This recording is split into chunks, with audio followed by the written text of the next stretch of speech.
Olá Floripa, olá Brasil, olá mundo, eu estou aqui André Patunas e este é o programa Vida Inteligente, trazendo nosso amigo e irmão Jorge Antônio Ouro para a gente falar hoje sobre uma coisa que sempre me perturbou.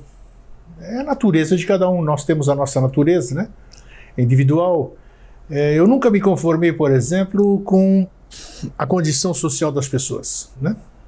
Por que umas pessoas são fortuitas, outras não são? Por que umas têm muito recurso, por que as outras não têm? Por que muita gente vive no conforto, outras não vivem? Então tem uma série de ideologias, uma série de religiões, uma série de doutrinas que atribuem essas coisas a inúmeras questões. Eu, individualmente, acho que muitas dessas hipóteses são meras elucubrações, meros achismos, é o termo mais apropriado. Mas sinto também que existe uma questão que pesa, apesar de eu não compreendê-la. É isso que eu vou procurar explorar o Jorge hoje, para que eu possa sair daqui com uma ideia diferente, né? Porque me aflige muito eu ver o meu irmão, somos todos um, né? Não adianta a gente ficar aqui professando e agir diferente, é hipocrisia, não. Então eu me sinto mal, me sinto penalizado, me sinto impotente quando eu vejo meus irmãos pelo planeta fora padecendo de situações terríveis do nosso ponto de vista, né? Ou o nosso pequeno entendimento, sei lá. Então antes depois da minha dissertação inicial, né? Como é que você está, Jorge? Tudo bom? Tudo 100%. E hoje ele está feliz, né? Porque a temperatura em Florianópolis deve estar beirando os 40 graus. Sim, está ótimo. Está insuportável. Está suportável. A sensação térmica, então ele hoje está se deleitando. Não, ontem estava 38, né? Quando eu abri a porta, eu vi ele, toque, toque, toque, eu abri a porta aqui, eu falei, se esse homem me aparecer hoje, com camiseta por baixo, alguma coisa, eu vou telefonar lá para o instituto. Que não é possível, né? Mas tá aí. E aí, tudo bem então? Tudo, mas é engraçado como a temperatura, como o ambiente fica bom. Então eu estaciono longe daqui, né? Sim. Pra ver. E estava andando, daí na rua aquele calor, assim, isso. Aquele bafo, aquele mormaço. Inferal, do inferus, né? O calor do inferus. Nos infernos é mais ameno, né? É temperatura de superfície, mas que coisa agradável, né? Se você respira aquela coisa quente, assim, aquela vitalidade. É lindo, né? Mas calma que ainda vou instalar aqui, né? Ainda não tive condição de instalar aqui aquecedor. O aquecedor não, o ar-condicionado vê aqueles 16 graus na minha frente assim. Aí trava, né? Não funciona nada. E o Jorge batendo o dente aqui. E aí, Jorge? Ano retrasado, eu fui fazer as catedrais do Ocidente, né? E aí peguei assim, a maior nevasca na Europa, assim, nos últimos 40 anos, negócio assim. E daí o frio é uma coisa tão estranha que daí ele trava de tal maneira o raciocínio e o cérebro que aí eu perdi o contato com o idioma, não conseguia interagir em nenhum idioma. E aí o frio, ele desabilita de tal maneira o engendramento mental para mim, né? Que eu não conseguia nem mais dominar o idioma, assim, era uma dificuldade, assim. Interessante, né? Cada um somatiza de uma forma, né? E eu gosto muito do calor, gosto muito. Eu me sinto, não bem, mas eu me sinto confortável. Que tá certo que para dormir, por exemplo, a hora que a gente repousa, a hora que a gente descansa, é melhor o friozinho, porque aí você tem condição de se agasalhar, de se acobertar e acabou. O calor já não tem solução. Né? Fica aquela coisa maluca. Bom, nós estamos falando de calor e de frio, e é exatamente isso que toca também o nosso assunto, né? Tem muita gente passando frio. O calor, ele tende a agitar toda a matéria, né? E no físico, no vital, no astral. E aí quando o calor agita a matéria, aí é a hora de você estabelecer a autoridade, né? Então o calor em si, ele é altamente bem-vindo né, na questão de tratar com as próprias coisas da vida. E o frio, ele faz o contrário, ele concentra, né? É como se... Lembra outro dia a gente conversou sobre os polos de criação do universo, dos planos, tudo.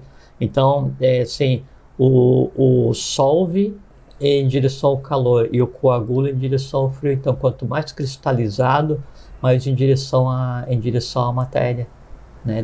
E aí, como cada pessoa tem um temperamento, né? Aí, por isso, da adequação a esse tipo de temperatura. Tudo tem a ver, organicamente. Então tá. Vamos lá. Condição. Nós já falamos em programas passados. Você abordou muito legal. Você pode dar uma repincelada, assim, vamos dizer. Hoje nós temos o exemplo, a própria história nos passa. Isso é histórico. Isso não é imaginável. Isso não é achismo. O histórico continuam sendo as castas da Índia, né? Que são diferentes classes sociais. Já vem uma divisão aqui. Quando é que começa, ô Jorge? Por que o ser humano vive em diversas condições sociais, que é o que a gente vê? Por que uns têm mais, outros têm menos? Essa história, sem nada pejorativo, essa história de que o fulano vive na África, em Biafra, e é pele e osso porque numa vida passada ele fez isso, fez aquilo. Sinceramente, tudo bem. Pode até ser verdade. Mas caramba, como tem gente que fez mal aqui, hein? Que lei é essa? Essa lei é meio, puxa vida, essa lei é meio cruel para fazer as pessoas padecerem por uma coisa da qual elas sequer se lembram. Então, eu penso desse aspecto. Como é que você vê essa questão? Claro que você tem um ponto de vista formado e muito bem embasado, você vai passar para a gente.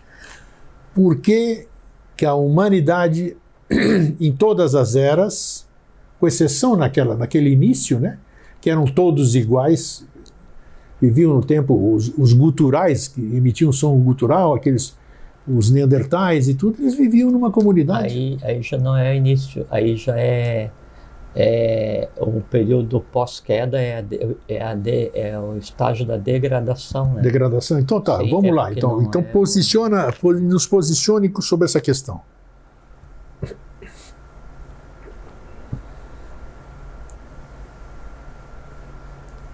Então, assim, ó.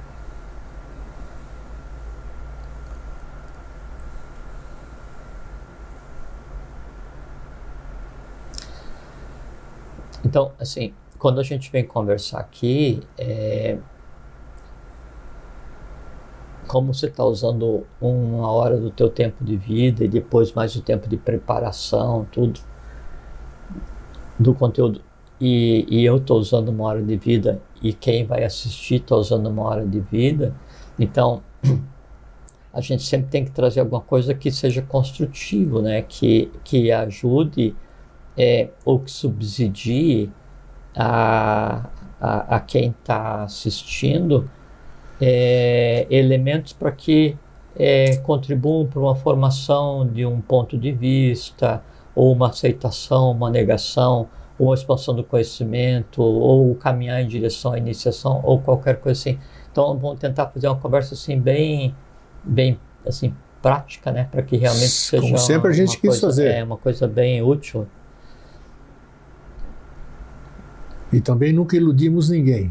Isso que é bacana. Então a gente Não, ao contrário, né? Exatamente. A gente tenta dar elementos para que as pessoas saiam de um delicioso estado de ilusão. Então, a gente não pode mostrar que existe só um ladinho bom e tudo é bonito, tudo é maravilhoso. Não, existem as outras questões.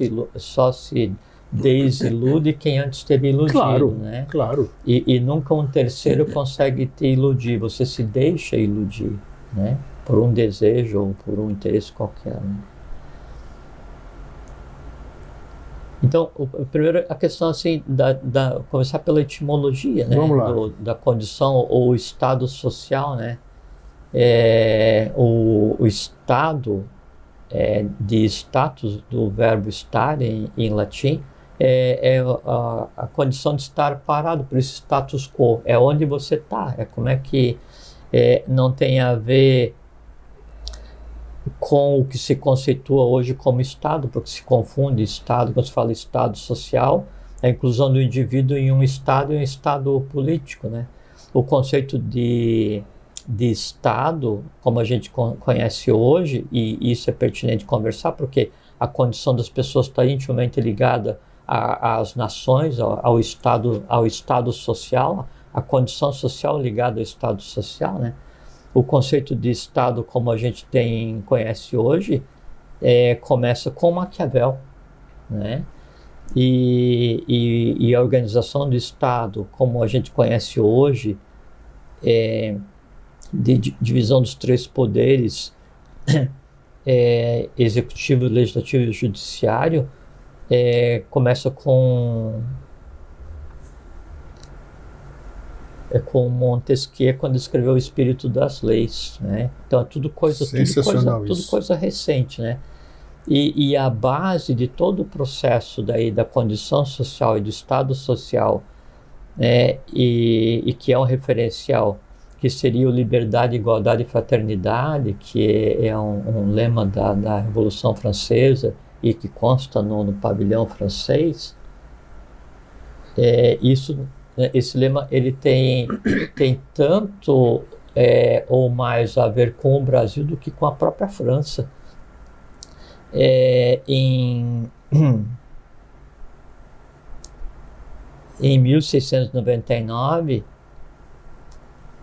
um escritor chamado Fénelon escreveu As Viagens de Telêmaco, né? Telêmaco, né? E aí um desses capítulos, quando ele escreve a viagem, é a viagem de Telêmaco a um lugar que ele chama de Bética Feliz, né? E a Bética Feliz que ele escreve é como se fosse a República de Platão. Ele escreve em Atlântida. Só que daí o Fénelon ele descreve a trajetória, as idas e vindas dos fenícios e o lugar onde eles se estabeleceram, né? Que foi no Brasil, né? Que os fenícios se estabeleceram no Rio de Janeiro, né? No próprio nome do Brasil, né? E aí, então, esse liberdade, igualdade e fraternidade que foi trazido para a Revolução Francesa, e ele só passa a fazer parte como lema da França mesmo depois de 1940, né? Teve um tempo que daí não foi usado. Isso tem a ver com um Estado social, né, onde havia isonomia de condições sociais, que era a base do que a gente conceitua hoje como Atlântida, né? A razão de haver essa distinção de classes, né? E veja que todos tentaram fazer distinção de classe, né? A Índia, depois do processo de degradação, quando termina o Império de Han, ela institui o conceito de castas, né, que foi abolido na Constituição de 47, acho, 1947. A própria Grécia, quando vão estruturar Atenas, então aí começa a estruturar o que seria o embrião da democracia, com Solon. Aí Solon, ele primeiro eleito arconte, né, uma espécie de juiz, né, e aí depois, quando ele vai conduzir os destinos de Atenas, a primeira coisa que ele faz para gerar o que seria uma democracia é extinguir, perdoar as dívidas, porque um dos grandes grilhões, né, de submissão na condição social é a questão financeira, né? Então ele perdoa as dívidas e estabelece e ele divide em várias tribos, né? A Grécia na época, né? E aí cria a assembleia, cria os conselhos, coisas assim. Depois vem Clístenes e aí vai estabelecer o que seria realmente a democracia. E a primeira coisa que ele faz é dividir a população em 4 castas, quatro classes, né? Mas baseado no poder aquisitivo, né? Sabe que assim, a democracia grega, a democracia ateniense, que é o berço da democracia hoje, né?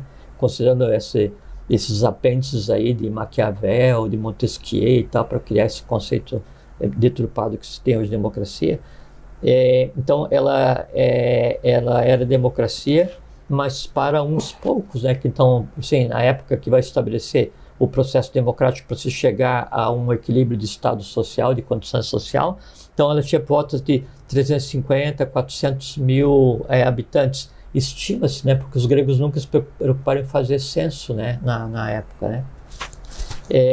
E daí desses 400 mil, tipo 150 mil eram considerados assim, como tendo direitos sociais, direitos políticos, né?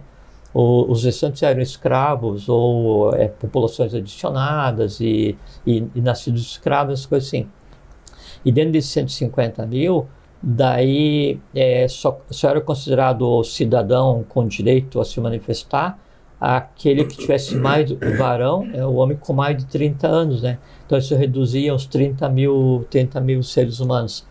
E a democracia se fazia num negócio chamado Assembleia, né? Onde todos tinham direito a se manifestar. Mas dentro dessa Assembleia compareciam 3, 4 mil pessoas no máximo, né? Então, o país inteiro quem decidia eram 3 ou 4 mil pessoas, o que seria aí, de 300 para 4, 13, 14% que conduzia e o resto era conduzido, né? E aí com o tempo se definiu mais ou menos esse processo e o próprio termo democracia, que daí tem a ver com a questão do Estado Social e da condição social, ele é um termo pejorativo, né? Quem chamava o Estado na época, o regime de democracia, era aqueles que eram contrário às mudanças. Então era como se fosse uma coisa negativa, porque a forma como os gregos se referiam à democracia, principalmente, era como isonomia, iso igual. Então o princípio das leis para tudo igual para todos, né? E aí tinha o direito das leis, o direito de participar das assembleias, o direito de se manifestar na assembleia, isonomia, isegoria, e aí. Então sempre o que se buscou foi um estado de igualdade, para que em um estado de igualdade todos tivessem a mesma condição social. Mas mesmo assim, mesmo nessa busca por esse estado de igualdade, né, ainda havia divisão de castas, né, divisão de classes, né? Então, assim, para ser na época, o judiciário, qualquer pessoa podia se oferecer, né, voluntariamente, né? Podia se oferecer para ser juiz, né? E aí dentro que se oferecia era feito sorteio. Então todos os cargos que existiam na democracia enquanto berço, né, eles estavam à disposição de todas as pessoas, nenhum deles tinha remuneração e era tudo por sorteio, com exceção do arcontado, que daí era aqueles mais antigos, mais sábios, que daí então davam as direções. E havia uma distinção muito importante, que daí eu trago isso à nossa discussão, que é o conceito de como que Atenas se relacionava com as cidades da Liga, né? E como que ela se relacionava internamente. Para se relacionar externamente, ela usava um conceito chamado kratos, que é poder, onde demos, kratos, né? E o democratos, democracia, não é o poder do povo, né?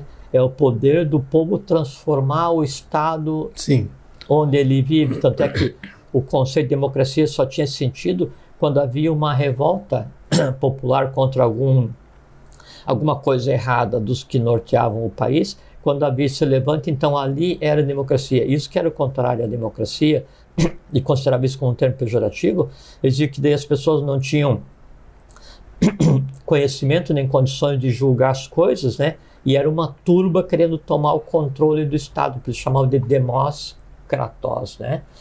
E aí só quando era para se relacionar com...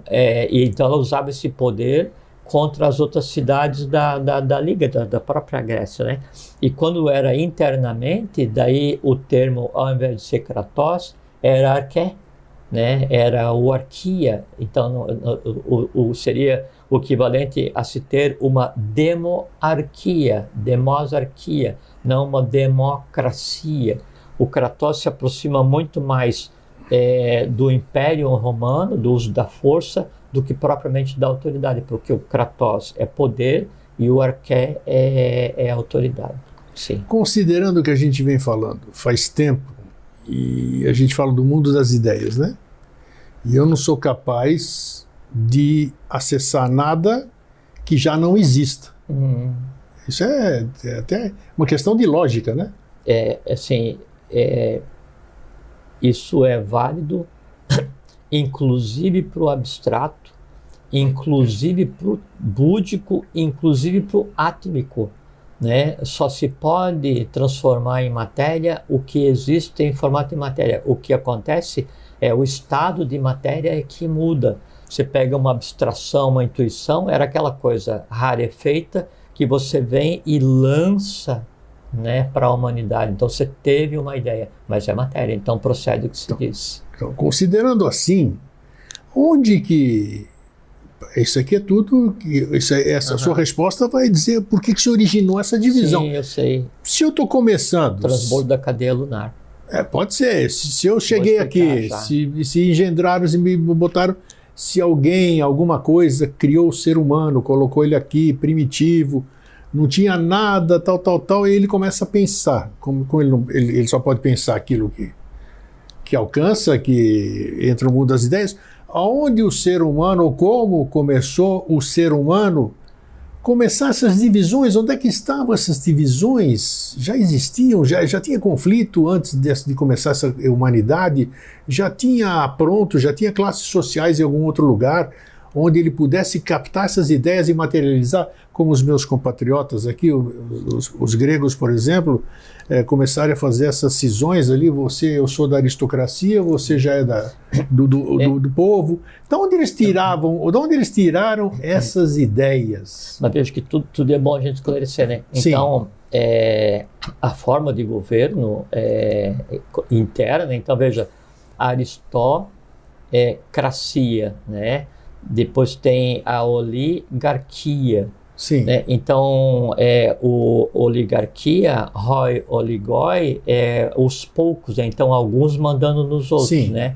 O aristocracia, hoi aristoi, desculpa se a pronúncia não está correta. Não, tá bom, deixa seu. Então, o hoi aristoi, né, os melhores, os mais sábios. Então, a aristocracia, como forma de governo, ela seria desejável, né, caso não se considerasse os melhores só aqueles que têm mais recurso material.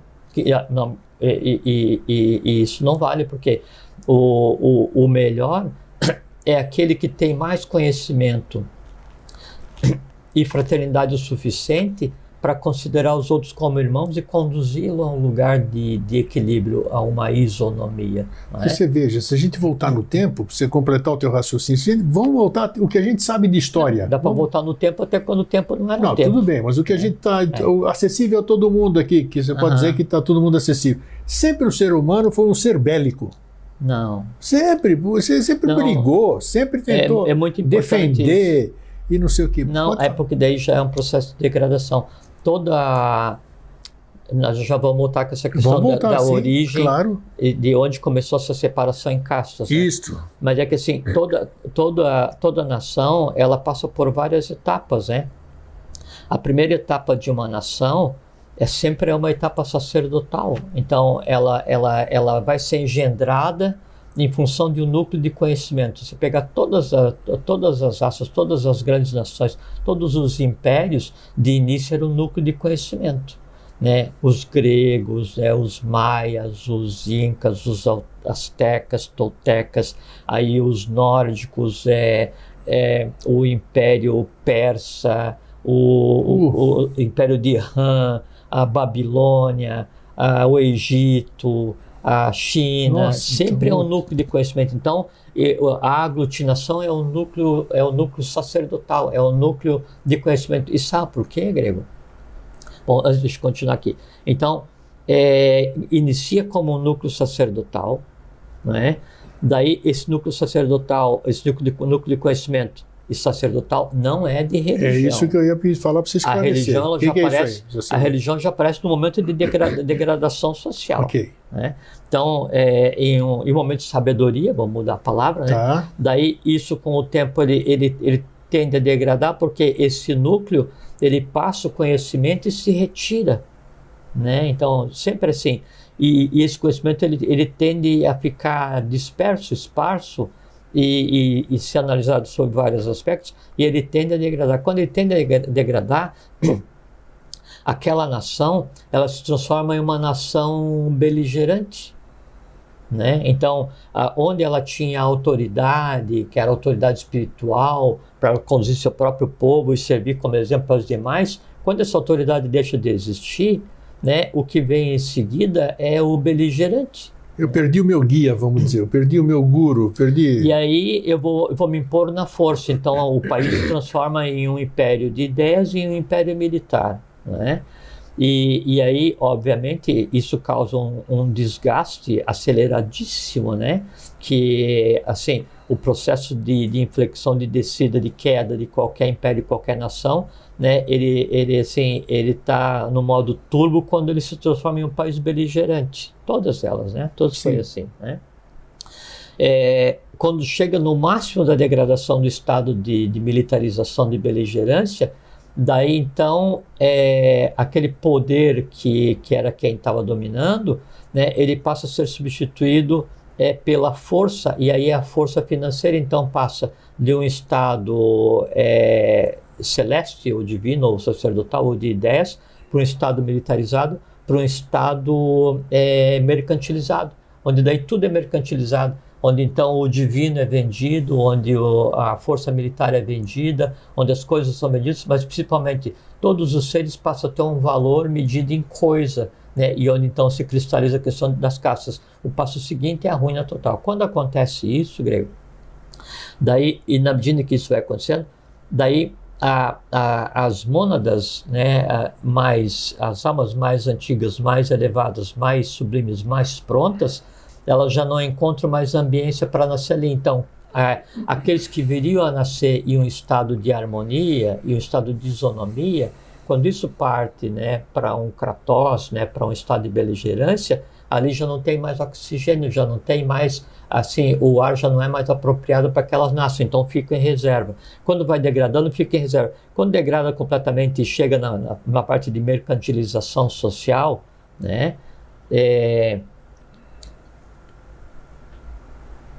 isso não preciso falar porque não é o assunto que a gente vai fazer hoje. Mas então, quando chega em estado de mercantilização, né, aí então há um movimento das chamadas aves de arribação. Aí então essas grandes consciências, esses seres que lutaram pelos outros, pela paz, pela fraternidade, pela liberdade, pela igualdade, pelo amor universal, eles começam a vir a existir, a nascer em um outro ponto. Aí ali emerge uma nova nação sacerdotal, uma nova nação com poder divino.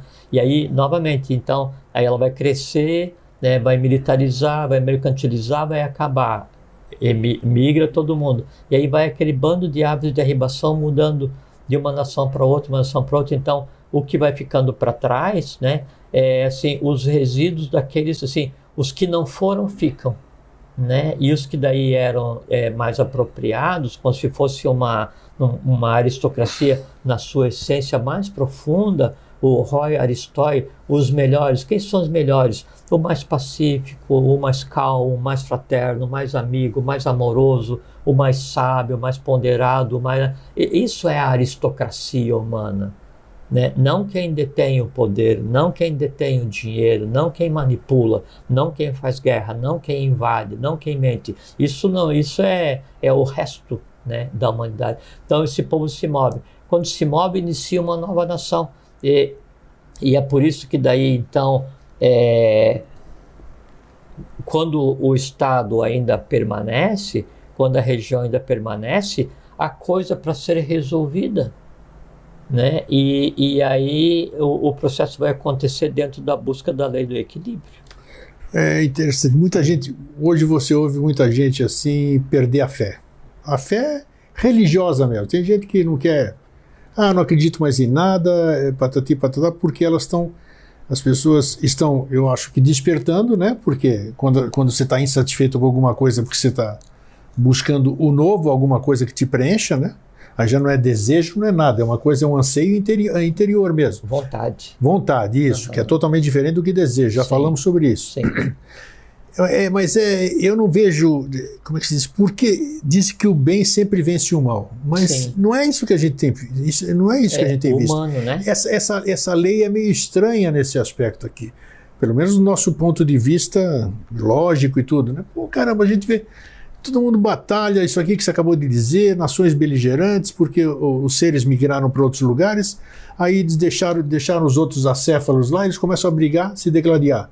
Não, E agora nós estamos em pleno século XXI. Ninguém nasce em uma família que não seja bem sua. Né? Já falamos sobre isso também. Mas aí vai entrar essa questão que mas aí, que nós temos que esclarecer bem. Vamos esclarecer. Porque daí há que se buscar o equilíbrio. Né? Há que se buscar o equilíbrio. Né?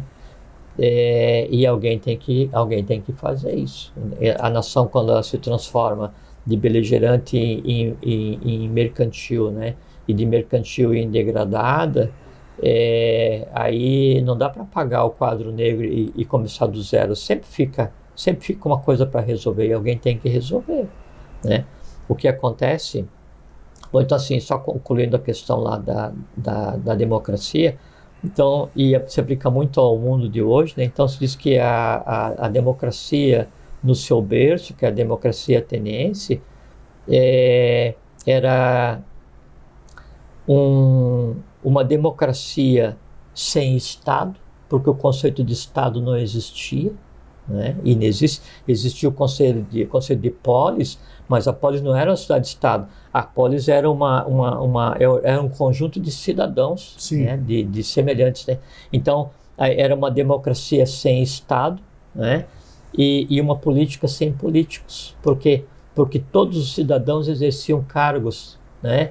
E porque nenhum cargo era remunerado. Então esse era um estado de isonomia, né, que permitia um equilíbrio e se cria uma referência que é usada 2.500 anos depois, ainda é usada como referência. O porquê, o teu questionamento primeiro, de haver essa questão de castas, né? Então, se você pegar todas as tradições, sempre há a divisão de castas, né? Precisa ter uma razão para isso, né? Sim, porque assim, hoje, ao invés de a gente viver no mundo uma democracia, de maneira geral, a gente vive uma plutocracia, né? Que é assim, os acumuladores de riqueza que determinam o kratos, né? O poder, né? E em todas as tradições sempre aconteceram essa divisão, mas um exemplo assim, bem basilar e que foi a origem dessa interpretação errônea é que assim, na época do Império de Han, né, da sinarquia de Han, então existia o sistema de castas, e já vou dizer por que inclusive no Império de Han existia o sistema de castas, mas as castas não eram baseadas na condição social. Então não existia a aristocracia, não existia a plutocracia, não existia... Não, o sistema de castas era baseado na tônica do indivíduo, né? E aqui da Terra, então, quando ela teve esse movimento de 23 graus e se criou as 4 estações, se criaram os 4 temperamentos e 4 tipos de indivíduo, né? Inclusive isso era previsto acontecer porque quando os seres evoluíram do momento evolucional anterior para a Terra, isso foi feito em 4 vagas de vida, em 4 ondas, né? Então chegaram seres de 4 níveis de consciência diferentes, né? Durante a sinarquia de Han, o Império de Han, né? E aí que abarcou boa parte do mundo, e quando ele estabelece todo o poder temporal no mundo inteiro, e ele tem a última batalha no que hoje é o Ceilão. É Ceilão? Sri Lanka. Hoje Sri Lanka. Era o Ceilão, antigo Ceilão, hoje Sri Lanka. Então, daí ele volta e aí se retira, que ele tinha a cidade principal onde ele regia, né, toda a sinarquia, era onde hoje é Afeganistão, E aí ele se retira para o Tibete, e aí passa de Han, Império de Han, que é o carneiro, que é guerreiro, né, que é a espada, para o Império de Lam, né, que é o cordeiro, que é o báculo, que é a paz, né? Então se cria o lamaísmo. Isso. Né? E aí, na época do Império de Han, então o sistema de castas era baseado na tônica de cada ser humano, e era baseado na cor da alma, né? E a cor da alma é o que você é, dependendo do que você é, você vai ter uma atividade. Que você explicou, né? Sacerdote, trabalhador. O sacerdote, o guerreiro, Isso. O comerciante e o trabalhador. Isso. Exatamente, era isso. Só para recordar. Mas daí na época do Império de Han, o sistema de cor de alma chamava-se, o sistema de castas chamava Varna Ashrama Dharma, né? Então é a lei baseada em quem você é. E aí sim, então a minha alma ela é mais rubra, né? Eu tenho a tônica guerreira, né? E eu vou ser preparado para assumir a minha condição nos vários estados de guerreiro. Só que daí... A tua aptidão. Mas aí eu vejo que, na verdade, daí também em mim existia a tônica da arte, né? Então eu vou deixar de ser guerreiro e vou me transformar em um trabalhador. Por quê? Porque eu vou criar arte. Deveria assim, mas agora, além de eu criar arte, né, eu também posso aprender o comércio, e o comércio é o comércio dos bens que mantém a vida e a própria arte, a cultura, assim. Então eu vou ser instruído para... E aí minha alma muda de cor, né, que é o que tem em mim, que dá a minha cor, né, e não é a cor de pele, né. Então era um sistema de castas absolutamente flexível, de acordo com aquilo que o indivíduo fosse. Esse era o sistema perfeito, né? Por quê? Onde cada um estava socialmente naquele ponto em que ele se sentisse feliz, né? Eu não estou feliz como sacerdote, eu prefiro eu prefiro trabalhar, fazer a coisa mais nobre de todas, que é produzir alimento, né, da terra. Então eu vou ser preparado para ser um trabalhador da terra, que é tão nobre quanto, porque assim, é a mesma coisa no nosso corpo. O que é mais importante? O pulmão, ou o coração, ou o cérebro, ou a visão, ou o rim, ou o baço, ou o fígado? Ou o que é mais importante? O sistema circulatório, ou o neurovegetativo, ou o sistema nervoso central, ou o sistema respiratório? Nenhum, sem um, os outros não vivem. Não vivem. Esse é um estado social de equilíbrio, né? E é por isso que o nome desse estado social de equilíbrio, onde toda a condição social é isonômica, chama-se sinarquia. Sim é conjunto e arquia é princípio. Então é um governo, né, de princípio. Que princípio? O princípio do bem-estar, da fraternidade. Então, quando existia esse sistema de castas, a coisa funcionava e ele se propagou. Você pega todas as tradições antigas, elas são harmônicas e tranquilas, porque elas tinham ou estavam ligadas diretamente a essa abrangência desse sistema de castas perfeito, né?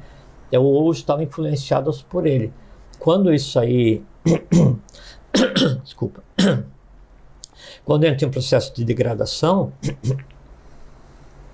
Daí então se cria o sistema de castas, que é o que daí existia na Índia. Então você é um brahmane, você é um sacerdote, ou você é um kshatriya, um guerreiro, você só vai se relacionar com os da tua casta, e você só vai mudar de casta quando você morrer, porque nascer nessa condição é karma. E isso é errado. Não é verdade, não existe isso, né? Baseado nessa interpretação errada do que seja o sistema de castas, então se criou todas as demais crenças. Então, assim, você pega as monarquias, em determinado momento a monarquia tem que ser criada, né? E em determinado momento alguém se impôs e disse, não, a partir de agora eu que vou dirigir esse negócio. E a monarquia é a transferência de poder hereditária, né? E para dar base a essa transferência de poder hereditária, Então se atribuiu às monarquias, às famílias reais, a proximidade com a divindade. Então se criou vários mitos, várias falsas lendas, que todos os reis são derivados da divindade, são os reis divinos. Então todo rei é aquele superior que tem... Novamente é uma degradação da interpretação, porque de início os reis eram divinos, mas por quê? Porque a gente está falando da Atlântida, né? A gente está falando de enviados para dirigir a humanidade com uma estirpe diferente, uma origem diferente, mas nunca a transmissão era feita por hereditariedade. Inclusive, assim, a razão da queda do Império de Irã foi porque um ciclo de transferência de poder, ao invés de obedecer às normas estabelecidas para a sinarquia, que eu já vou conversar, que é baseado na liberdade, igualdade e fraternidade, né, se optou pela transferência hereditária. Então, ao invés de passar para o melhor, eu vou passar para o meu filho, né? E aí, então, começou um processo de queda, e aí um sistema de queda tipo dominó, aí foram caindo todos os impérios sinárquicos do mundo, e o mundo entrou na chamada... Teve a Idade das Trevas, a Idade Média, né? A Idade Média é uma reação da própria coisa em si à degradação que se estabeleceu pós-queda dos impérios sinárquicos. O que você atribui hoje? Vamos trazer para hoje. Vamos para a África, um continente da onde todos nós tivemos origem, né? Viemos tudo de lá, somos todos negros, né? A nossa raça inicial, primordial, é a negra. Por que aqueles lugares... Primeiro fomos todos negros, depois todos vermelhos, depois todos brancos, né? E agora somos todos misturados. Isso. Em direção a todos dourados. Então, por que nossa, já temos idade, nós presenciamos muitas coisas aqui, Biafra, Etiópia, Somália, aquela coisa que os olhos, não tem pessoa que, por mais fria que ela seja, ela olhar cenas que nós já tivemos a infelicidade de olhar. Como é que se explica esse tipo e a insensibilidade do resto do planeta, vamos dizer assim? Insensibilidade. Porque se tivesse uma mobilização, não existiria fome em lugar nenhum. Não existiria mesmo, não é demagogia, não é nada. Não seria mesmo. Há que se diferenciar, Grego, aquele sofrimento, aquela experienciação, aquele aprendizado que é do karma de cada nação. Aí é que está. Há que se diferenciar. Aí nós vamos entrar nesse negócio. Que é do karma de cada nação, daquele sofrimento que é artificial, que é imposto por outra nação. Então, se você pega a África, né, ela tem sido loteada há um milênio, né, e aí o grande incômodo que existe na África são as pessoas. Por quê? Porque interessa só o que tem no solo. Qual é a maior produção de ouro, a maior produção de diamantes, esmeralda, rubi, não sei o que e tal. Na África, você pega a Etiópia, até uns anos atrás era o pulmão da África, né? E você pega em termos de conhecimento, você pega um Haile Selassie, sim, né? Sim. O leão de Judá, isso, né? E assim, toda a tradição templária, toda a tradição secreta, inclusive na época do Egito, né, parte dela emanava da Etiópia. Então, assim, é uma luz que ainda emana, né? Líbia, Síria, sabe, Afeganistão, o Iraque, que é a Babilônia, Iraque, né? Pérsia, sabe? Então, só que a dor causada às pessoas que residem nesse continente, que são desse continente e que formam o egrégora do continente, é por conta de interferência externa. Que interferência externa? Não, a África sempre foi loteada, né? Então os países invadem e ainda interferem na política, na geopolítica, hoje como desde sempre. E aí se impede que a coisa tome o seu rumo, porque você pensa assim, mas aquele que vive na savana africana, né, ele é feliz? Ou ele é infeliz porque ele não tem a internet, não tem a minha TV, nem sabe o que é isso. Ele é pleno, completamente feliz, desde que ele seja deixado em paz. Agora, quando alguém vai lá e diz, não, é o seguinte, você, para ser feliz, você precisa ter uma TV, internet, um smartphone, e para que você tenha dinheiro, eu vou escavar o teu solo aí, né, e vou retirar. É que essas interferências, quando... Isso é uma coisa muito interessante.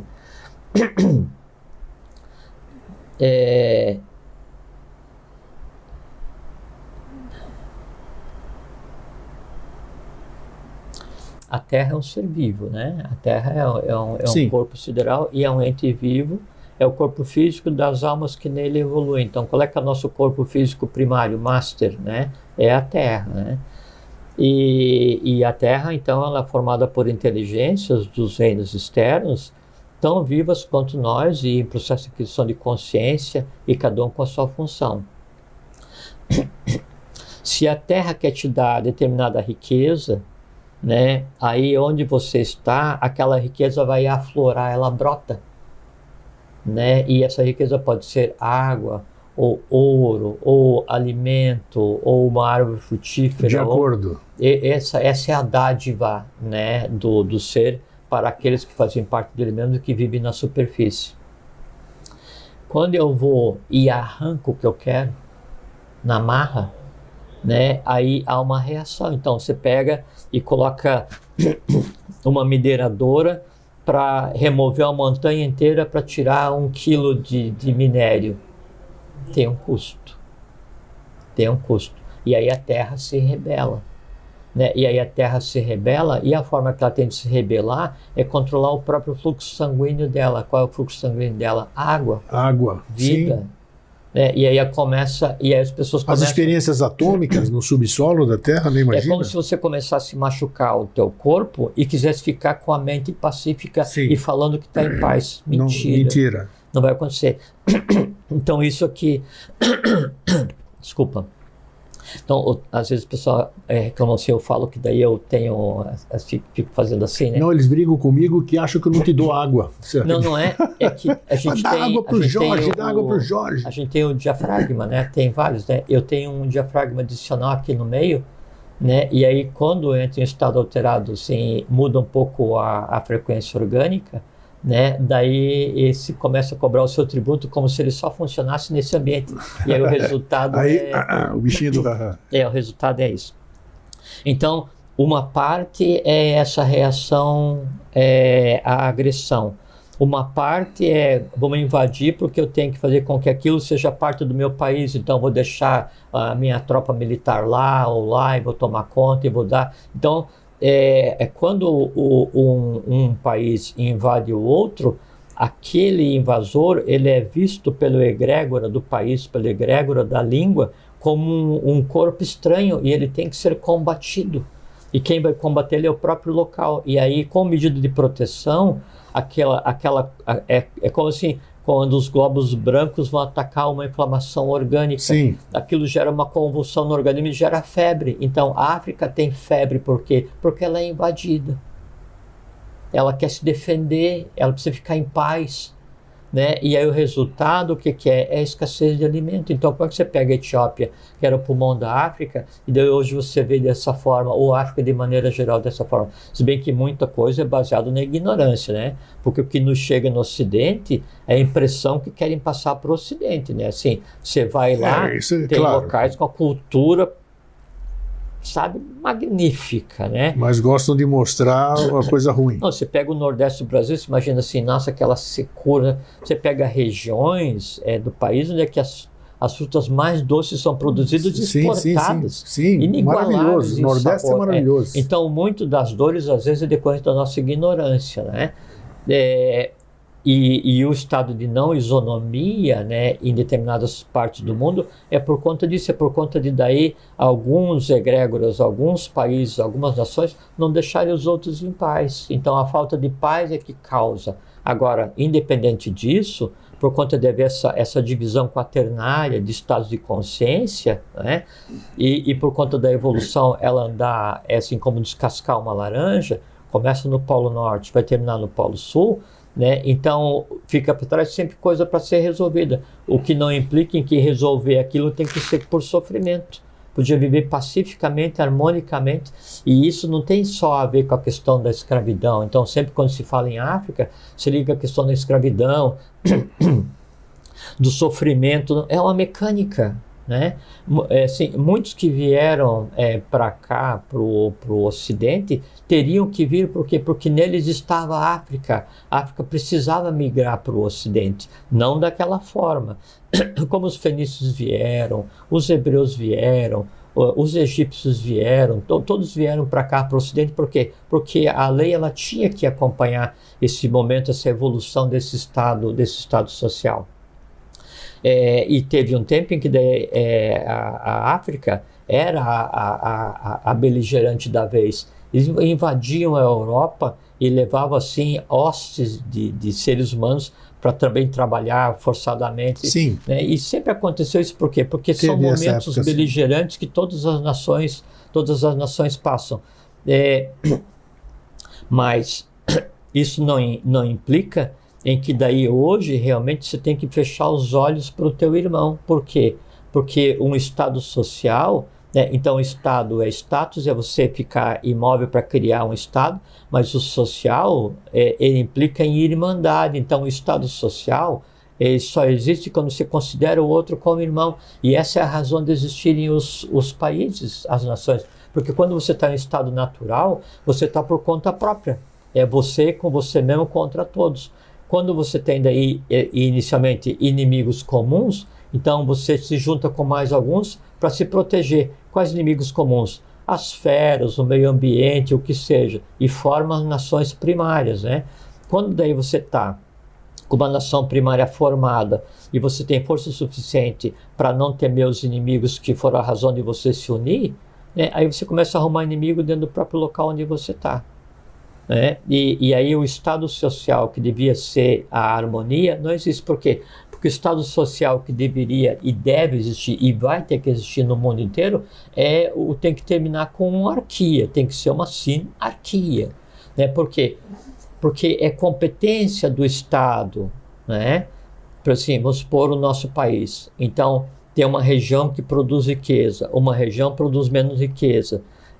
E uma região tem mais cultura do Brasil, uma região tem mais cultura importada, cultura europeia, O país, o Estado enquanto ente, o egrégora do Estado enquanto ente, para que ele se transforme em nação, ele tem que ter isonomia, ele tem que permitir que todos tenham no mínimo o necessário. O que é o no mínimo necessário? Ninguém passa fome. Ninguém fica doente, ponto. Essa é a obrigação básica do Estado, independente. Sem dúvida. Se a minha região ela produz riqueza em excesso e a outra parte da região do país não produz riqueza suficiente, porque daí o clima é diferente ou o que seja, é obrigação do Estado. O Estado existe só para isso. É obrigação do Estado, é obrigação de cada indivíduo repartir com o outro. Esse que é o princípio básico que vai fazer com que a gente chegue no estado social. E se você tem 3 irmãos, e aí você tem recurso suficiente para alimentar seus 3 irmãos, você vai alimentar 2 para economizar e o terceiro não? Não, e aí então no país eu vou alimentar todos, mas se você então vai repartir alimento e saúde com todos no teu país, e daí o que está do lado de lá do mar, daí ele não é teu irmão, porque tem um mar que te separa? Não tem um mar que separa, na verdade tem um abismo, e o mar é que nos une. Então o mar que nos une aos irmãos na África, ou em qualquer outro lugar que seja, é motivo para que daí eu não me importe? Não, é quando você fala, se pegasse o orçamento gasto em armas no mundo, assim, a gente teria, sabe que a gente tem que entrar em um período de 1000 anos de paz, mais ou menos 1000 anos de paz, e depois tem uma pequena convulsão, e aí depois você entra na paz perene e acabou o processo. Então, se para de gastar em armas e se investe em saúde e alimentação, é um mundo sem fome. Mundo sem fome. Ótimo. Qual é o passo seguinte? Educação. Saúde. Um estado social perfeito, um estado social equilibrado, ele é baseado em 3 ordens. A ordem da instrução, a ordem da educação, a ordem da justiça, né, e a ordem da economia. Tem que haver, e isso não importa se as pessoas podem gostar ou não, independente da dor política de cada um, independente das opções, né, ou ódios políticos de cada um. Obrigatoriamente, toda nação que não tiver em equilíbrio, o que eu vou falar agora, ela vai desaparecer, vai ficar, assim, na melhor das hipóteses, ela vai fazer parte da história, né, para frente, como um exemplo a não ser seguido. Mas o que acontece é que a maioria delas vira pó da história, sequer é referenciada. Então, obrigatoriamente, você tem que ter liberdade na educação, igualdade na justiça e fraternidade na economia. Se não tiver isso, esquece. Né? E não adianta você dizer, não, estou na iniciação, estou na escola, porque é a minha ordem, aquela ordem, não sei o que e tal, a ordem que vem, trabalha pelo bem-estar do mundo, tá, mas você professa liberdade, igualdade e fraternidade na educação, na justiça e na economia? Não. Então esquece, porque é mentira. Não vai acontecer. Não vai acontecer. Quando acontece, no regime sinárquico, nos regimes antigos onde havia isonomia, né, então, independente de quem fosse reger o país, né, e podia ser monarquia, império, democracia, oligarquia, ou uma poliarquia, ou não interessa o que fosse, sempre independente daquele que ia exercer o poder, existia essa diferenciação, né? E existia um conselho de sábios. Então, a educação é que permite que um Estado seja um Estado social e isonômico. Sem educação, esquece. Se não houver, né, as leis adequadas e seguidas por todos, esquece. E se não houver uma economia em que exista fraternidade e valha, né, o mais forte engole o mais fraco, esquece, né, porque isso não dura uma noite, né, não vai acontecer.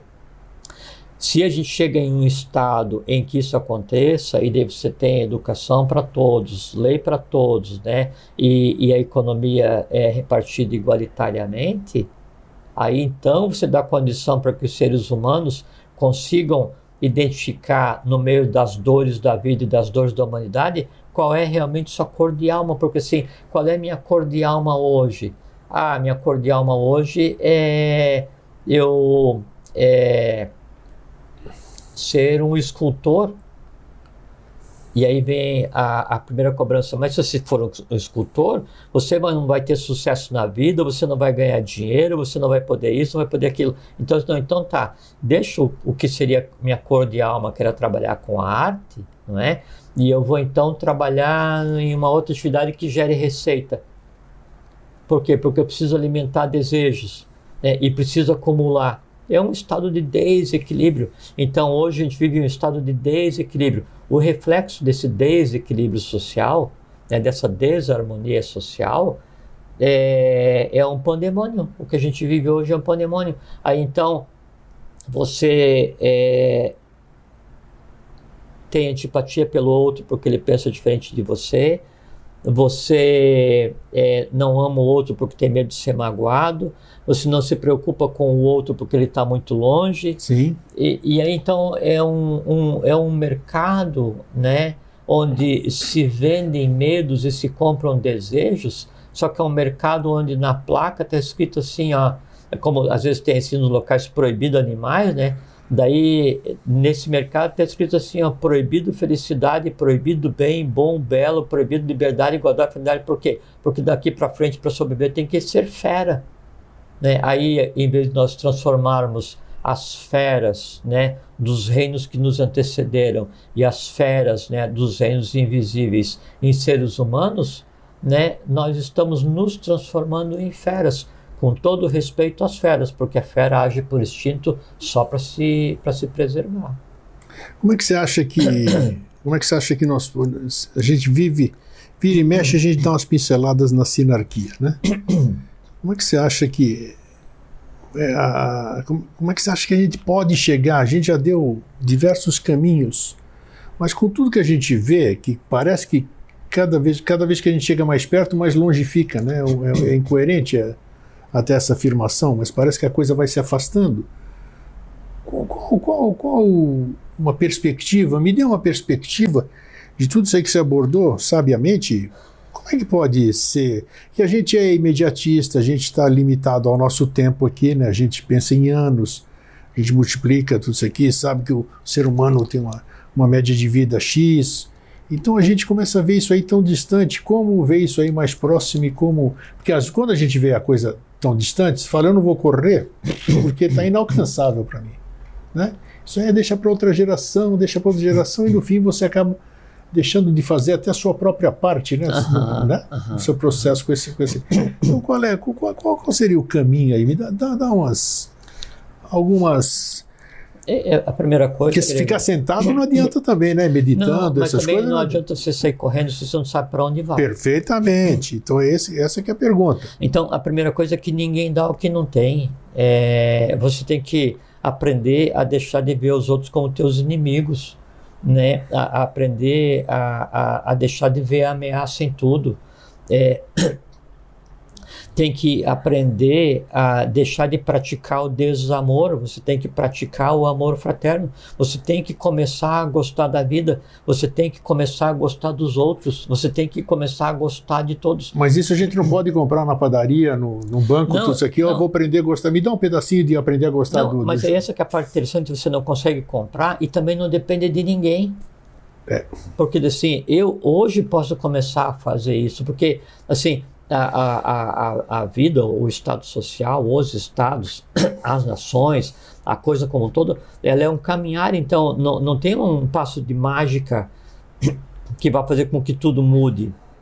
Da mesma maneira como eu andei até determinado lugar, eu tenho que andar para outra direção. Então a gente tem que pegar e decidir em algum momento, né, eu vou reconstruir a coisa toda. Né? De que maneira eu vou reconstruir o mundo? Não, porque para reconstruir o mundo você tem que estar primeiro reconstruído. A si próprio. Reconstruir é o brado que nos compete, né? É o início da expressão do professor com relação à função, ao trabalho, né, da Sociedade Brasileira de Obiose, da Ordem Santo Grau. Eu preciso reconstruir, né, em mim a capacidade de amar, a capacidade de ficar em paz, a capacidade de me importar com as outras pessoas. Me importar não significa o seguinte: metade do mundo passa fome, tem guerra quase no mundo inteiro, e aí eu vou sentar e chorar. Não adianta nada, porque você vai morrer. E aí faz mais quem pela humanidade vive do que quem pela humanidade morre. Né? Então, não, ânima, força, né? Vamos começar a fazer as coisas, mas por onde eu começo? Né? E quem é religioso fala assim: por onde eu começo, meu Deus? Né? Aí o Deus dele vai falar assim: então comece me olhando. Né? E onde é que eu estou? Estou em mim. Né? Isso não é um discurso abstrato, né? Assim, não estou querendo vender, né, inscrições para iniciação. Assim, não é implorando, mas colocando com ênfase que é realmente necessário que cada um comece a construir em si o mundo que deseja. Por quê? Porque o mundo de todos é o somatório do mundo de cada um. Se eu me importo com alguém, se eu vou fazer com que o mundo melhore, né, a primeira coisa para que isso aconteça, o primeiro passo, eu tenho que deixar de ter antipatia. Ah, mas isso não muda nada no mundo. Muda um monte, por quê? Porque o mundo é magia pura, é teurgia. Se você é uma usina que todos os dias gera desamor, antipatia, ódio, rancor, né, e descaso, como é que o mundo vai mudar? Assim, nós somos peixes em um mesmo aquário, né? O que eu faça, mesmo que eu pense que não tem influência para mim e que daí vai prejudicar só o outro, me afeta. Por quê? Para que aquilo que eu estou falando chegue no outro peixe, ele precisa se locomover, precisa se mover na água, e a água é onde eu respiro. Sim. Né? Então, não tem outra saída.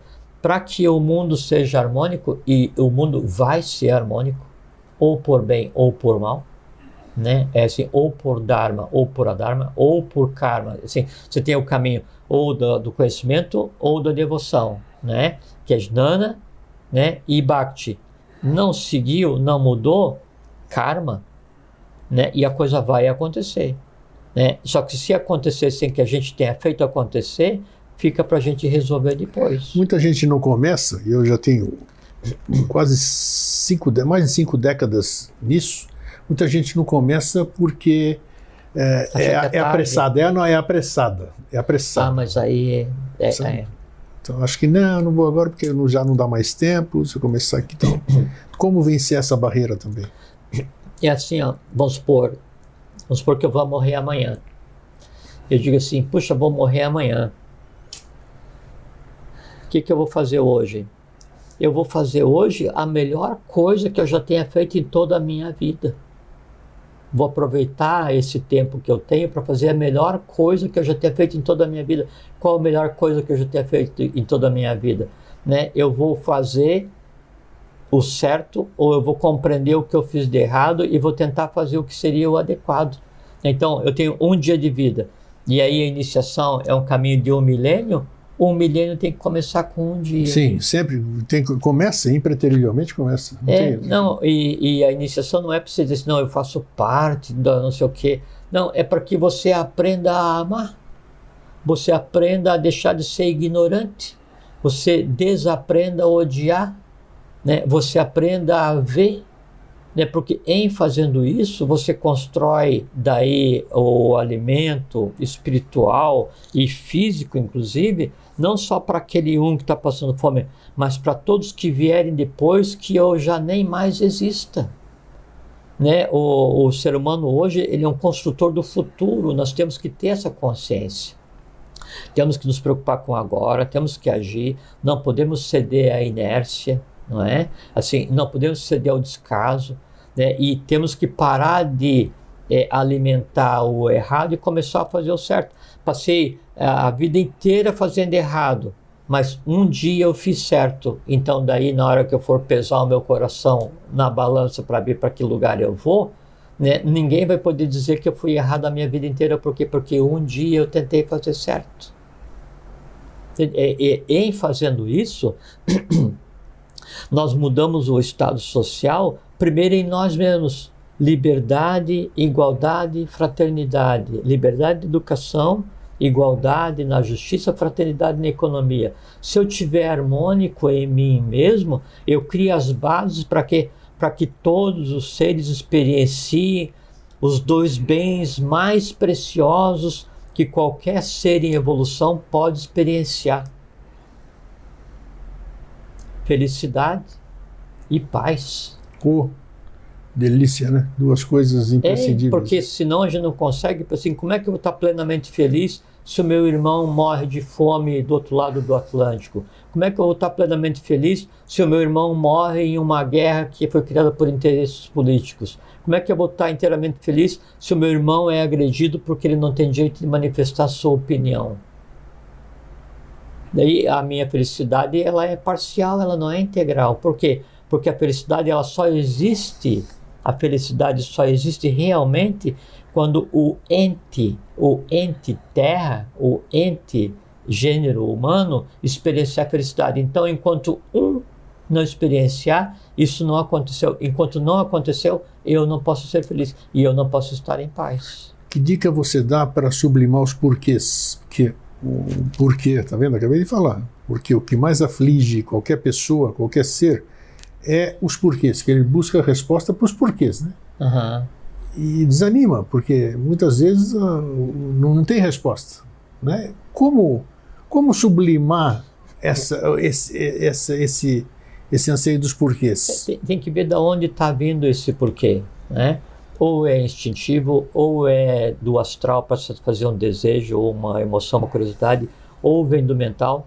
Então, assim, da onde vem essa pergunta que eu preciso saber? E eu vou saber, sabe quais respostas? Todas aquelas necessárias para que eu faça aquilo que eu nasci para fazer. Então, o que eu vou fazer? O que eu vou saber na minha vida? exatamente tudo necessário para cumprir o meu papel. E se eu tenho dúvida e se eu desejo saber, anima, mova-se, surge et ambula, levanta-te e anda, criatura humana, né? Vai, começa hoje, não importa o que seja, então vai se esclarecer, vá compreender, vá, mas só que daí antes de você buscar conhecimento, né? Você tem que dar uma arrumada na casa, né? E assim, eu sugeriria assim, a primeira coisa que a gente tem no nosso país, Brasil, para que a gente tenha um estado social enquanto ente adequado, para que a gente tenha uma condição social adequada, a primeira coisa que eu tenho que fazer é reconhecer que eu estou em um estado de isonomia. Todo outro ser humano, cada um dos brasileiros, né, tem o direito exatamente igual ao meu. Então ele pode gostar do que quiser, ter a preferência que ele quiser, falar o que ele quiser, da mesma forma como eu tenho. O que mantém e o que constrói um ente, um país, e o que consolida esse ente e transforma ele em nação é o respeito ao outro. Se não existe o respeito ao outro, daí vem aquela questão, né? Então eu tenho na Constituição brasileira, no primeiro item, no primeiro parágrafo, daí tem assim: todo poder emana do povo e será exercido por aqueles por ele escolhidos, alguma coisa do gênero. Não é todo poder emana do povo, é toda autoridade emana do povo. Aqueles os quais dirigem nosso país, nosso estado, nosso município, exercem temporariamente o poder em nosso nome, né? E quando a autoridade não funciona, né, o poder se estabelece baseado na força dele, vai e toca o pau, né, de todas as formas para se estabelecer, ofuscando ou ocultando a autoridade. A mesma plataforma, a mesma base, a mesma mecânica existe em cada um de nós. Quando eu não uso a autoridade que em mim existe para eu compreender, para eu falar que é preciso ter paz, para eu dar uma direção na minha vida, quem vai tomar conta é o poder, né? E o poder tomando conta, como ele não tem a sabedoria da autoridade, ele vai se aliar com a força e o ser humano passa a ser regido por uma justiça que não é justiça, né? E por uma economia que não é economia. Não existe fraternidade e não existe igualdade. Se não existe fraternidade e nem igualdade, eu não tenho liberdade. Grande problema a ser resolvido por cada ser humano. Nós somos escravos de nós mesmos. É o pior. É o pior. Pior escravidão. Uma vez resolvido isso, uma vez não vivendo para alimentar desejos e ódios, desamores, horrores, essa coisa assim, eu crio em mim o estado social adequado. E aí então eu tenho condição de repartir com os outros. Por quê? Porque ninguém dá o que não tem. Eu usei esse termo recentemente aqui, porque eu usei falar no meu perfil do Facebook, a minha casa, dentro da minha casa. Eu disse onde estão as manifestações sobre determinado assunto, não precisa repetir. Né? Eu sei. Meu querido, o sarrafo desceu ali. Aí as pessoas esquecem que democracia, né, é a convivência de contrários. Nós já temos uma democracia capenga no mundo inteiro, né? Porque é o demos kratos, né? É o poder, né, do povo, mas não no sentido de poder, porque daí ela tem a gente tem uma democracia representativa, onde um grupo representa. Como quem consegue fazer esse grupo geralmente é o capital, né? Então nós temos uma plutocracia misturada com uma democracia, fazendo de conta que age em nome do povo. Isso. E aí, ao invés de eu arrumar as coisas, né, e exercitar minha autoridade, eu vou brigar com você porque política não é futebol. Eu nem discuto. Política não é futebol. Na política não tem paixão. Não. Né? Na política você tem que ter razão, você tem que ter isonomia. Se não tem isso, aí realmente a gente fica num beco sem saída, né? E a gente experienciou, tem experienciado no mundo inteiro e experienciado no Brasil de uns anos para cá, né, o acirramento dessas posições, né, achando que daí o meu direito é maior do que o teu direito, né, é como se o direito de se manifestar em assembleia, e um dos direitos mais sagrados que existia em Atenas, como berço de todo o Ocidente, em termos sociais, né, era o direito de se manifestar. Todos tinham o direito de falar o que bem entendessem na assembleia, né? E agora, quando você vem numa mídia social, ou numa roda de amigos, ou na tua família, e você expressa que você tem opção por A na questão da política, daí o outro que tem opção por B, acha que ele tem por obrigação te atacar porque você não pensa igual. Lamentavelmente é assim. Não, nesses casos, né, aí deveria voltar, né, um elemento também da democracia ateniense, democracia grega, que era o ostracismo, né? Aquele que pudesse colocar em risco a democracia, criando condições para que uma tirania existisse, ele seria degradado, né, por 10 anos. O ostracismo, e o ostracismo é porque era do ostrakos, né, que eram aqueles restinhos de cerâmica, né, que tinha um bairro que era onde ficavam os restos dos ceramistas, né? E as assembleias eram feitas lá, com relação à prática do ostracismo, se escrevia no caco de cerâmica o nome daquele que tinha que ser degradado por 10 anos, porque ele colocava a democracia em risco. Todo mundo marcou sim, conta, soma, quem que é tal, 10 anos fora do processo. E a gente tinha que usar o processo do ostracismo, não com relação aos outros, para a gente não entrar no mérito de julgar quem está certo ou errado, mas em nós mesmos. Então, se em mim existe um sentimento que é tão antagônico a ponto de criar um pandemônio ou colocar em risco a minha harmonia, eu o degrado por 10 anos. E qual é o que eu deveria expulsar de mim por no mínimo 10 anos? O ódio, a intolerância, a incapacidade de amar, a antipatia, todas essas só consciência. Coisas. Sem Então, consciência não tem para que a gente tenha um estado social feliz, perfeito e acabado, onde a prática seja o bom, o bem e o belo, para que eu respeite o meu irmão, para que eu não diga que eu amo mais animais do que o meu irmão humano, não é?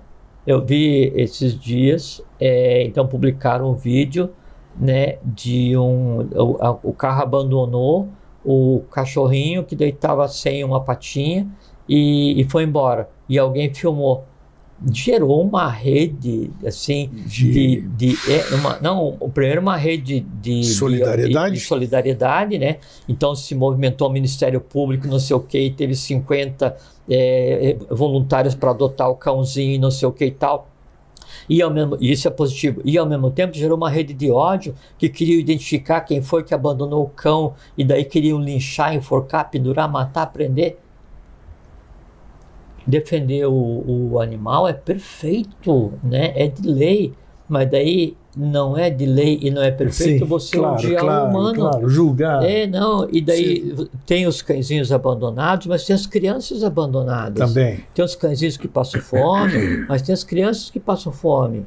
Né? Então, não quer dizer que eu não tenho que me preocupar com os cães, mas eu também tenho que me preocupar com os seres humanos. E não tem como eu ser meio bom. Ou eu sou bom, ou eu não sou. Não tem como eu ser meio honesto. Ou eu sou, ou eu não sou. Não tem meio termo, Não tem meia fraternidade ou fraternidade seletiva, não. Eu só vou gostar dos meus pares. Quem é do meu time de futebol, do meu partido político, do meu estado, da minha escola, quem gosta da mesma cor que eu, do meu grupo de WhatsApp, não sei o que e tal. E o resto que se exploda. Dá licença. Vamos começar a agir como ser humano. Né? Ou então depois acha que vai lá e bota a roupa branca e está tudo resolvido. E essas máscaras vão servindo para todos nós, né? Lógico. Nossa Senhora. Lógico. Todas. Não. E assim, vai chegar um ponto da nossa caminhada, né, nesse corpo físico, depois de deixar o corpo físico, que nós vamos estar sozinhos com todas as nossas criações. Então, nem que seja por egoísmo, pratique a fraternidade e o amor. Por quê? Porque você vai ter que colocar as coisas em ordem. Agora ou depois? Agora, mas isso é certo. Ixi. O professor, ele fala assim, professor Henrique José de Souza, fundador da Sociedade Brasileira de Eubiose, em 1924. Nem que por egoísmo deveis amar-vos uns aos outros, porque aqui mais do que em qualquer outro lugar. Quem com ferro fere, com ferro será ferido. Tá, isso aí eu não conhecia, não. Bom, quem com ferro fere, com ferro será ferido, isso sim, mas essa frase eu não conhecia, professor. Nem que seja por egoísmo, deveis amar-vos uns aos outros, né? E o amar eu me preocupo com a alimentação de quem não tem, né? Mas não vou odiar quem é do partido contrário, né? Ou não vou odiar quem é da religião contrária, ou não vou dizer que o meu Deus é melhor que o teu, ou não vou querer invadir o teu espaço, ou não vou me apropriar das coisas que você tem. Nós temos que chegar a um ponto em que a gente tenha tal estado social harmônico, onde a gente veja que é uma coisa assim, é o final do fim de ciclo. Esportista, independente de qual seja o esporte que ele pratica, ele ganha em um mês o que o professor não vai ganhar em 1000 anos. Não, com certeza, mil anos nisso. Não importa o quão artista é o esportista, não importa o quão especializado, ele é um ente social, né? E aí o professor, né? Ou o agricultor, ou o que está, o guarda noturno, ou o padeiro, ou o analista de sistema, ou não importa qual a profissão, não tem uma célula mais importante que a outra no organismo. Sim. Como é que um estado social permite um negócio desse? Sabe por quê? Porque é necessário criar falsos ídolos. Eu preciso degradar de tal maneira o estado social, né, e me alimento de tal forma de ódios e desejos que eu preciso criar alguém que tenha aquilo que eu gostaria de ter. Então aí o cara recebe, né, em um mês mais do que uma vida de quem vai trabalhar todos os dias lá na lavoura plantando o que ele vai comer, né, e a gente acha que isso é certo. Isso é um pandemônio que a gente vive, não é um estado social, mas não chega nem perto de democracia. Não é nem um resquício do que vai ter que ser uma sinarquia. Agora, por onde é que tem que começar essa revolução, essa mudança? Por nós mesmos. É isso. Beleza, já estamos... Quem não trabalha pelo bem, trabalha pelo mal. Não tem meio termo. Não tem meio termo, foi o que nós falamos. Mas hoje eu saio assim, só para finalizar aqui, uma coisa que você falou me chamou a atenção, ficou gravado aqui, entre outras, né, mas...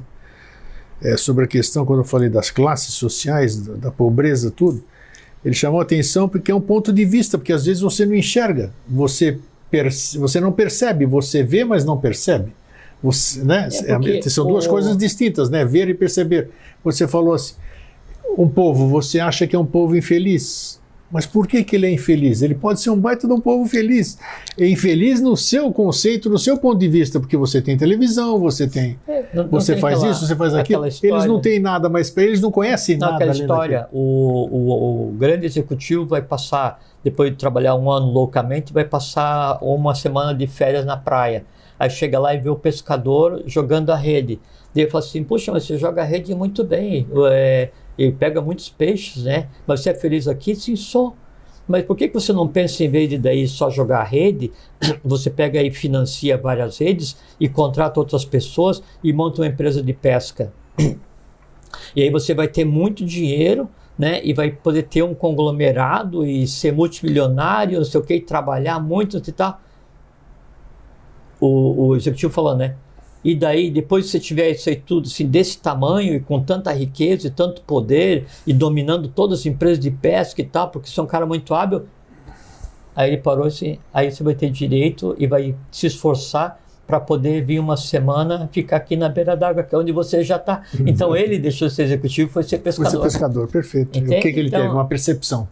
Porque nós temos que respeitar o conceito de felicidade de cada um. Isso. A minha felicidade não é a tua. Isso mesmo. Não, porque nós somos seres diferentes. Né? Enquanto eu quiser impor o meu ponto de vista para os outros, o resultado é infelicidade. Para você que está se sentindo agredido e para mim que vou me sentir frustrado porque não consegui te converter. Né? Quer dizer, eu quero trazer você para a minha religião, por quê? Porque a minha religião é melhor. Eu não quero trazer você para a minha religião, porque eu não tenho religião. E a minha não é melhor. A minha... para mim, é um bom caminho. E eu não tenho religião. Então, o caminho de iniciação que eu resolvi escolher, para mim, é o caminho adequado. Para você pode ser que não, e você é tão meu irmão quanto. Perfeito, perfeito. Eu me lembro agora, e vai vendo, só que nós não temos mais tempo. Os filmes, aqueles filmes, gente que foi resgatada da selva, histórias verídicas, reais, que cresceu no meio de animais, foi resgatado, trouxeram para a civilização uma infelicidade incrível. Lógico. Aí o que faz? Foge e volta para sua felicidade, que é no meio do mato, andar, comer das árvores, colher do chão, dormir ao relento. É respeito, é viver Exatamente, em paz. A gente tem que se comportar como ser humano. Em algum momento, assim, isso me angustia, né? E às vezes chega no final do dia angustiado, mas daí no mês seguinte daí tá zerado e eu recomeço. Eu me angustio porque, assim, em algum momento, né, as pessoas têm que ver que a coisa ela é real, não é um discurso. Nós temos que realmente praticar o bem. A gente tem que realmente ficar em paz. Não adianta fingir. Não tem lugar no universo onde você possa se esconder para fingir. Né? E todo mundo vai aprender isso de uma maneira ou de outra. Espero que nessa vida. Exatamente, que bom. Esse programa olha, um grande programa hoje para reflexão. Muita reflexão. Uma troca de ideias. Foi, né? Mas tudo bem, mas a gente forma essa egrégora que é... E não procurar se instruir, assim, ver assim, as origens das coisas, assim, essa questão da democracia, como é que você se insere, qual é que é o teu direito, assim, quem que você é, por que o outro se julga superior a você, é porque quem tem mais dinheiro acha assim, quem tem mais, assim, o multibilionário acha que ele é superior ao agricultor, tá, então vai comer ouro. Vai comer ouro. O rei Midas desejou tanto que depois a comida, tijolo. A comida que ele queria se transformava em ouro e morreu de fome. Perfeito. Então, o estado social perfeito e adequado é aquele em que cada um está no lugar onde é feliz. É isso aí. Só isso. Sim, isso. Obrigado, Jorge, mais uma vez. Brilhante. Fiquem bem, fiquem em paz, tenham uma boa vida, uma caminhada profícua, mansa e feliz. Fraterno abraço e um feliz sempre.